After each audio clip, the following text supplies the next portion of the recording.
हाय, मैं हूँ श्वेता और आज मैं आपसे रीडिंग के बारे में बात करने वाली हूँ। मेरा टाइटल तो वेकेशन प्लान से रिलेटेड है, but reading is not only for vacation.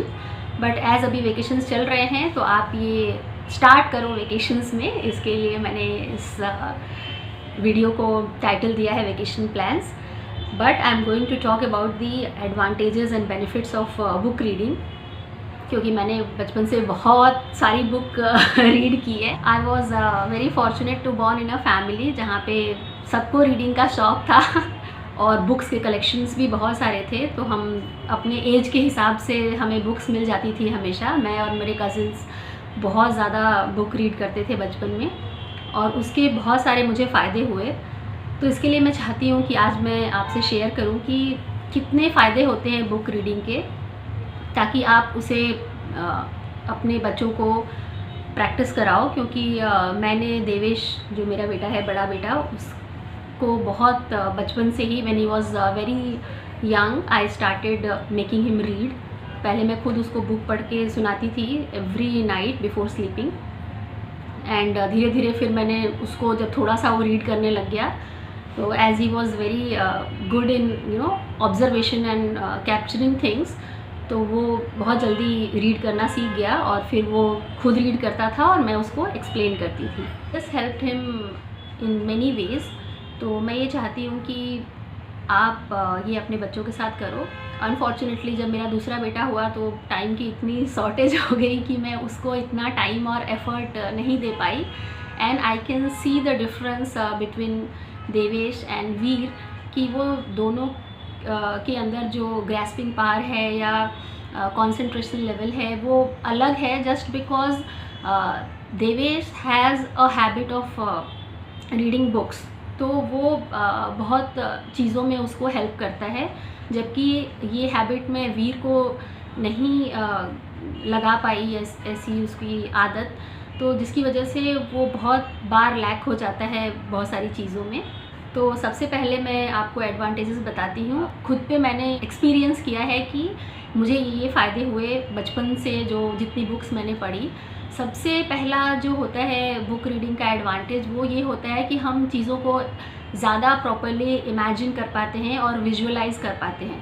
क्योंकि जब हम बुक रीड करते हैं तो उसमें सब कुछ टेक्स्ट फॉर्म में होता है, तो हम जो भी पढ़ते हैं वो हम अपने दिमाग में उसकी एक इमेज बनाते हैं और उसको विजुअलाइज करते हैं, जो कि एक बहुत ही अच्छी हैबिट है और जो हमें बहुत हेल्प करता है later on in being creative. Because वो हमारी खुद की क्रिएटिविटी होती है हमारे दिमाग के अंदर, कि हम उस चीज़ को कैसे इमेजिन करते हैं। एक बच्चा एक स्टोरी पढ़ता है, दूसरा बच्चा वही सेम स्टोरी पढ़ता है, बट दोनों की इमेजिनेशन विल बी डिफरेंट, जो कि फिल्मों में या मूवीज़ में या जो भी आजकल बच्चे देखते हैं कार्टून वगैरह, उसमें पॉसिबल नहीं है। उसमें जो वो दिखाते हैं वही बच्चा देखता है और वही परसीव करता है।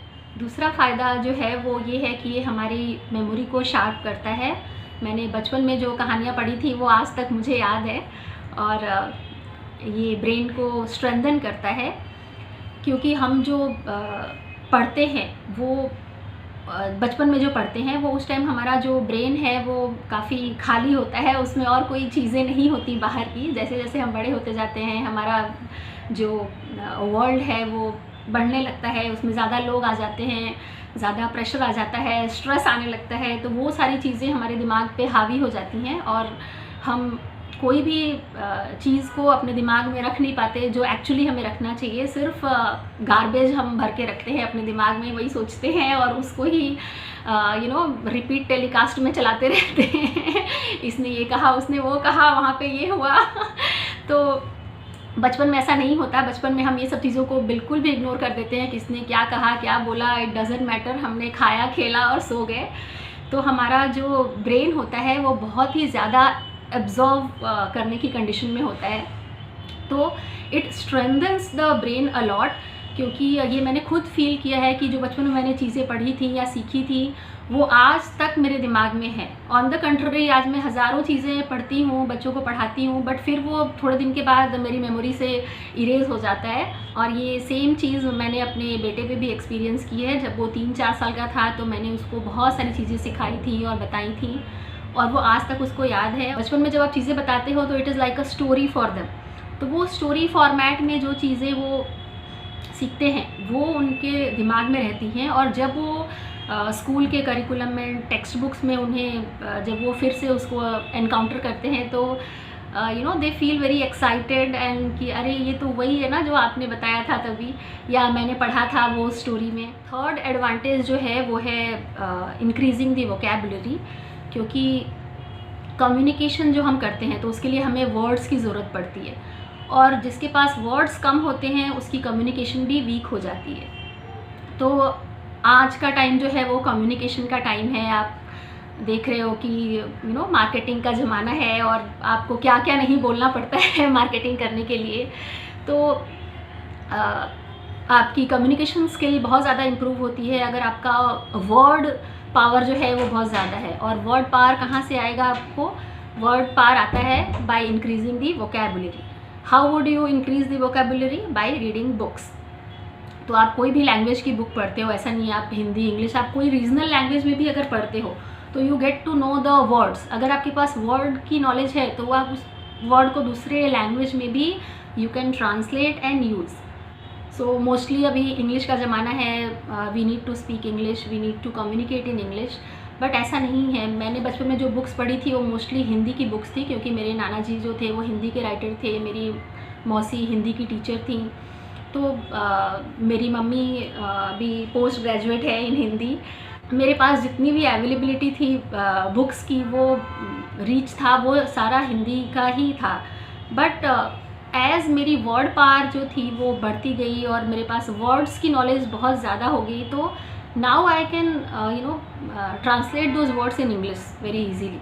तो ऐसा नहीं है कि अगर आप एक पर्टिकुलर लैंग्वेज में पढ़ते हो, अगर आपकी मदर टंग गुजराती, मराठी, बंगाली जो भी है, अगर आप उस लैंग्वेज में भी बुक रीड करते हो तो ये सारे फ़ायदे आपको मिलने वाले हैं। चाहे वो आपका स्ट्रेंथनिंग द ब्रेन हो, एनहांसिंग योर मेमोरी हो, आपकी building up of your imaginative power and your increase in your vocabulary, ये सब फ़ायदे आपको मिलेंगे। ऐसा नहीं है कि आपको इंग्लिश में ही बुक रीड करनी है। अभी के जो बच्चे हैं ऑब्वियसली वो इंग्लिश मीडियम स्कूल में पढ़ते हैं, तो उनकी इंग्लिश ही बेसिक या फर्स्ट लैंग्वेज हो जाती है बचपन से, तो they can read the books in English, और वो उनको बहुत ज़्यादा हेल्प करेगी। और बच्चों को बुक्स पढ़ने की आदत डालनी चाहिए, मुझे ऐसा लगता है। पहले हमारे पास फ़ोन वगैरह नहीं थे तो हमारे लिए अच्छा टाइम पास था, बट अभी हमें उन्हें फ़ोन से दूर करने के लिए ये यूज़ करना चाहिए टेक्निक। और इसके लिए मैं चाहती हूँ कि आप उन्हें कोई भी गैजेट जो यूज़ कर रहे हैं उन सब से दूर करने के लिए you can give them books so that they can read more. और एक दो फ़ायदे हैं, जैसे कि आप बच्चों को अगर रात में स्टोरी पढ़ने के लिए देते हो या आप स्टोरी सुनाते हो तो उनकी जो स्लीप है वो बेटर होती है।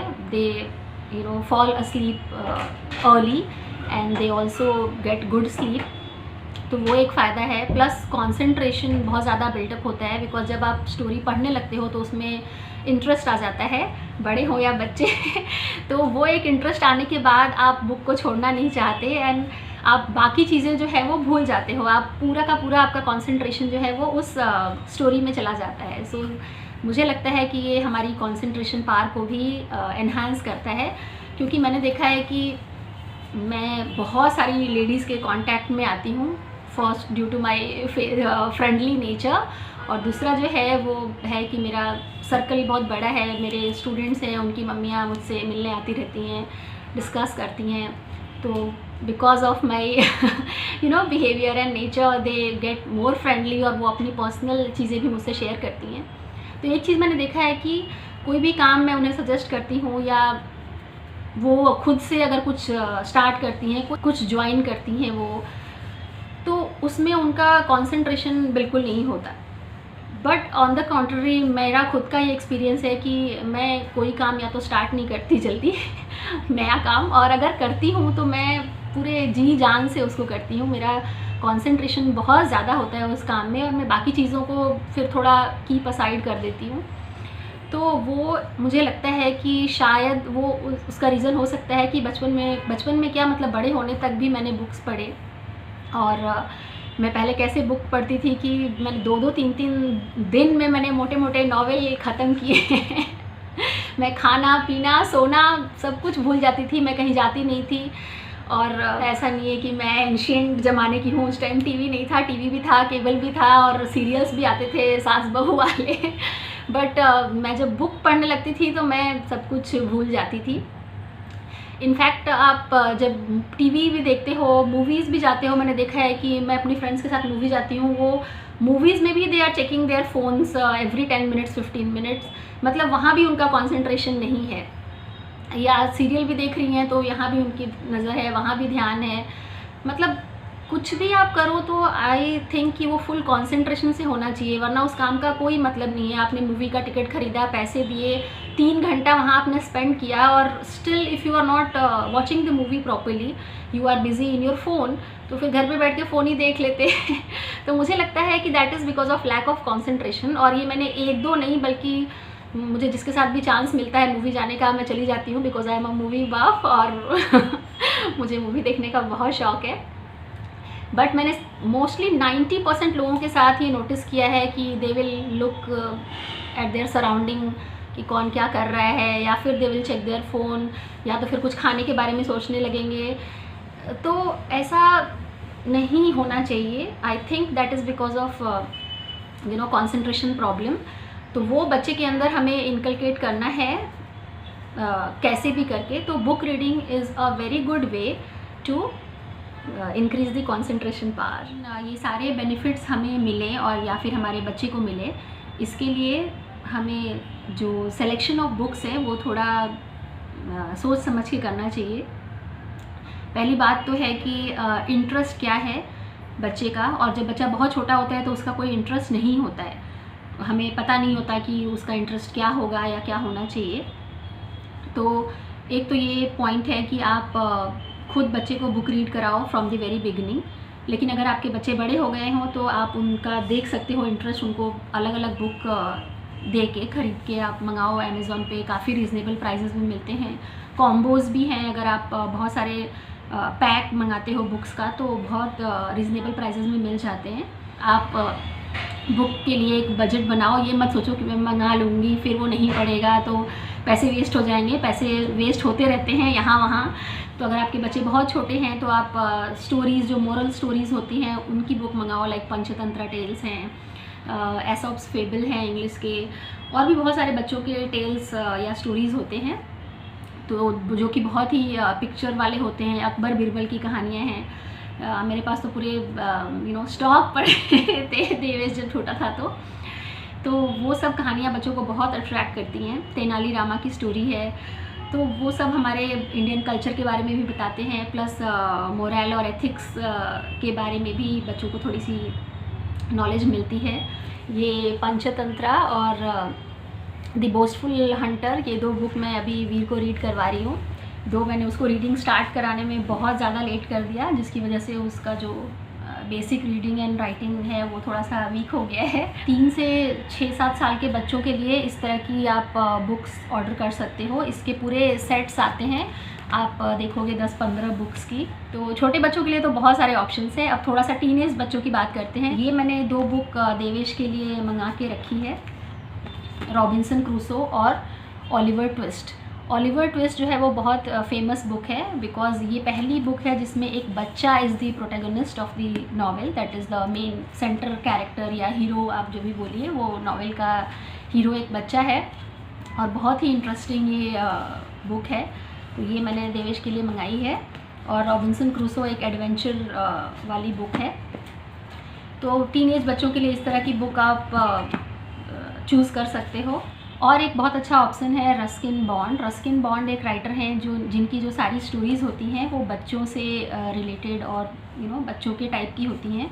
तो वो मुझे लगता है कि आप ऑफ़र कर सकते हो, बट मुझे पर्सनली इतना नहीं अच्छा लगता है। मैंने पढ़ी है उनकी स्टोरीज़ तो मुझे थोड़ी सी वो बोरिंग टाइप लगी, तो मैंने देवेश के लिए सिर्फ ये एक ही बुक मंगाई है, वो स्टोरीज़ की है। बट उनकी जो 2-4 बुक्स हैं फेमस, ब्लू अम्ब्रेला एंड एक टाइगर पे थी, मुझे नाम याद नहीं आ रहा है, तो वो सारी जो बुक्स हैं वो मुझे इतनी अच्छी नहीं लगी, तो मैंने नहीं मंगाई हैं वो बुक्स। मोस्टली आपको सारी लैंग्वेजेस में मिलते हैं, मुझे लग रहा है रीजनल लैंग्वेजेस में भी ट्रांसलेटेड बुक्स मिलती होंगी रविन्द्रनाथ टैगोर की। उनकी कहानियाँ बहुत अच्छी होती है बच्चों के लिए, और बहुत सारी उनकी कहानियों में बच्चे जो थे वो सेंट्रल कैरेक्टर्स थे। तो मुझे लगता है कि he is a good option for 10 to 15-16 years के जो बच्चे हैं उनके लिए। तो आप बुक्स जो है वो खुद थोड़ा सा रिसर्च करके मंगाओ। अभी आप ऑनलाइन उनके सिनॉप्सिस भी पढ़ सकते हो, थोड़ी सी समरी पढ़ लोगे तो फिर आपको आइडिया हो जाएगा कि ये मंगानी चाहिए कि नहीं मंगानी चाहिए। बिकॉज इंटरेस्ट जो है आपके बच्चों का, बड़े बच्चों का, वो आप जान चुके होंगे अब तक। अगर आप ट्रेंड के हिसाब से चलो तो हैरी पॉटर और पर्सी जैक्सन फेमस बुक्स हैं, तो वो एक है ऑप्शन। तो that depends on their interest. और मुझे लगता है कि अगर आप बचपन से रीडिंग की हैबिट डालते हो बच्चों को, तो इंटरेस्ट इज़ नॉट इम्पॉर्टेंट, या इंटरेस्ट डजेंट मैटर। बिकॉज जैसे मुझे रीडिंग का शौक़ है, तो मुझे ऐसा नहीं है कि इंटरेस्ट मेरा एक पर्टिकुलर जॉनरे में ही इंटरेस्ट है। I love reading different kind of books. मुझे साइंस फिक्शन भी पसंद है, मुझे रोमांटिक भी पसंद है। तो शादी से पहले मैं रोमांटिक ज़्यादा पढ़ती थी, शादी के बाद पता चल जाता है कि रोमांस डजंट एग्जिस्ट, वो सिर्फ नॉवेल्स में ही एग्जिस्ट करता है। तो मैं जेन ऑस्टन को पढ़ती थी शादी के पहले, और बाद में थोड़े प्रैक्टिकल नॉवेल पढ़ने लगी। उस हिसाब से मुझे लगता है कि अगर रीडिंग की हैबिट है और रीडिंग अच्छा लगता है, तो आप कोई भी बुक आपका बच्चा पढ़ेगा। सुधा मूर्ति इज़ अ गुड राइटर, उनकी कहानियाँ भी बच्चों के लिए बहुत अच्छी होती हैं। तो आप थोड़ा सा रिसर्च करो और थोड़े से बुक्स मंगाओ, 2-4 बुक्स से स्टार्ट करो। और एज़ आई टोल्ड यू कि हमारे बच्चे हमारी बात बिल्कुल भी नहीं सुनते हैं, टाइम ऐसा आ गया है। तो आपको खुद उसमें इंटरेस्ट लेना पड़ेगा और इन्वॉल्व होना पड़ेगा। मैं देवेश को ये 2 ऑप्शन देने वाली हूँ, क्योंकि ये 2 बुक मैंने रिसेंटली मंगाई हैं, रॉबिन्सन क्रूसो और ओलिवर ट्विस्ट। तो मैं चाहती हूँ कि वो आए और थोड़ा सा हमें ज्वाइन करे और बताए कि वो कौन सी बुक पढ़ने वाला है, क्योंकि उसके साथ मैं भी एक बुक स्टार्ट करूँगी और हम दोनों ये चैलेंज लेंगे बुक ख़त्म करने का। हाँ तो करो। तो I would like Devesh to choose from these 2 books, these 2 options. तब तक मैं आपको बताती हूँ कि मैं कौन सी बुक पढ़ रही हूँ। ये लियो टॉल्स्टॉय की एना कैरेनिना है, और ये है रेबेका बाय डैफ्ने ड्यू मॉरिए, और एक बुक थी कहाँ गई, हाँ, और ये एक है गुनाहों का देवता बाय धर्मवीर भारती। ये तीनों बुक्स मेरे बर्थडे पे मेरी भाभी ने मुझे गिफ्ट किए थे।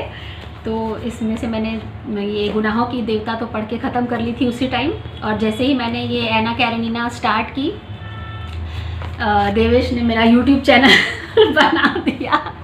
तो ये बुक रह गई थी, और इसने स्ट्रैटेजिकली ये मुझे चैनल बना के दिया है ताकि इसके ऊपर मैं थोड़ा कंसंट्रेट कम करूं और ये अपनी ज़िंदगी आज़ादी से जी सके। इधर आओ थोड़ा।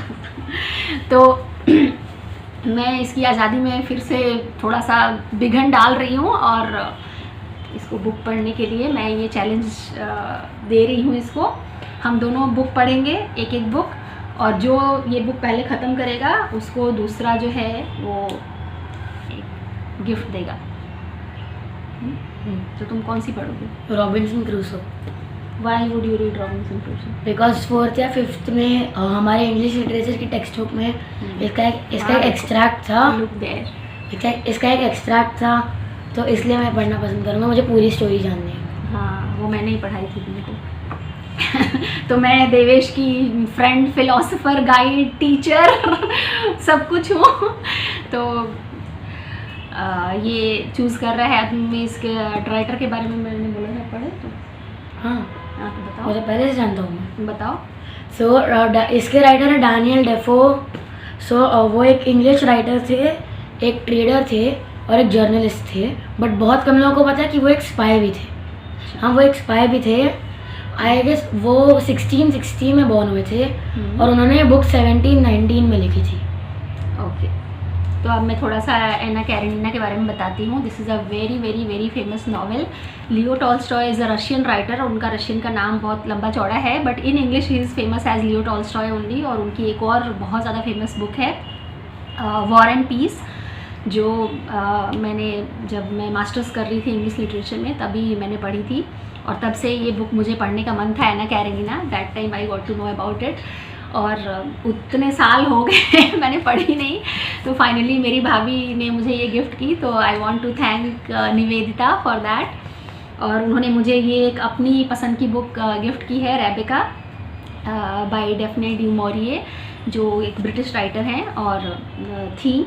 और उनकी जो बुक्स होती हैं वो थोड़ी सी पैरानॉर्मल टाइप की होती हैं, तो ये थोड़ा मैं बाद में पढ़ूँगी क्योंकि ये पढ़ना मेरा बहुत दिनों का सपना था, तो मैं वो पढ़ लेती हूँ देवेश के चैलेंज के बहाने।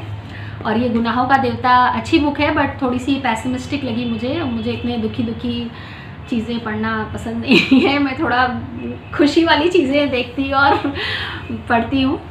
तो हम दोनों ये चैलेंज ले रहे हैं। और देवेश क्या गिफ्ट देगा मुझे? दे क्या सकता है क्या मेरे पास? क्यों नहीं दे सकता? तू मुझे रेस्पेक्ट दे सकता है, प्यार दे सकता है, डेडिकेशन दे सकता है। रुक ना तो देवेश मुझे ये सब देने वाला है, जो कि क्वाइट इम्पॉसिबल लग रहा है मुझे। वैसे भी मेरी बुक इतनी मोटी है और इसकी इतनी पतली है, तो यही ख़त्म करेगा। तो मैं ही फाइनली इसको गिफ्ट देने वाली हूँ, है ना?